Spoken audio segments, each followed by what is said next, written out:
La DNA, le parquet anticorruption de la Roumanie, est l'institution qui bénéficie du plus fort taux de confiance du pays après l'Église orthodoxe et l'armée. C'est dire. Il est en effet l'épicentre de la lutte contre ce fléau endémique qui a privé l'État de dizaines de milliards d'euros depuis les années 90.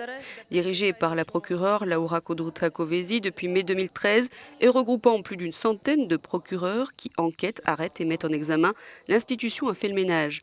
Rien qu'entre 2014 et 2016, 1171 personnes, notamment des élus nationaux, locaux et hauts fonctionnaires, ont été condamnées pour le seul chef d'abus de pouvoir pour un préjudice total de plus d'1 milliard d'euros. L'un des délits les plus fréquents et sur lequel porte notamment la réforme du gouvernement.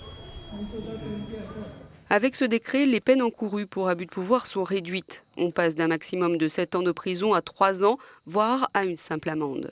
Il faut que le préjudice causé par l'abus de pouvoir soit supérieur à 44 000 € et qu'il soit dénoncé dans les 6 mois après avoir été commis pour qu'il y ait poursuite judiciaire.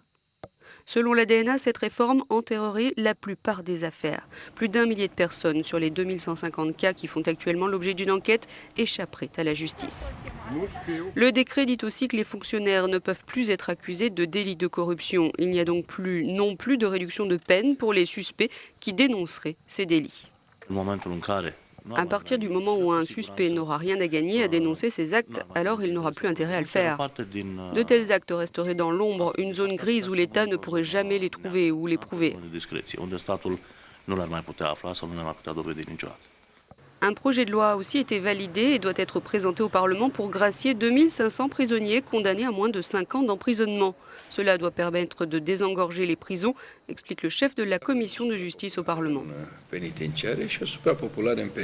Nous avons une surpopulation dans les prisons et ce problème peut être résolu soit en augmentant le nombre de places, soit en réduisant le nombre de détenus.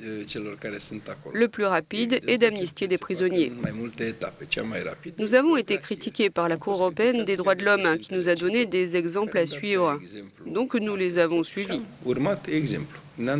Et soudainement, nous sommes critiqués parce que nous faisons exactement ce qu'ils nous ont demandé.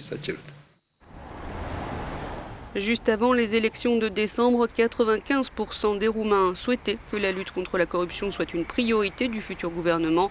Pour tous ceux qui la contestent, cette réforme est un retour en arrière.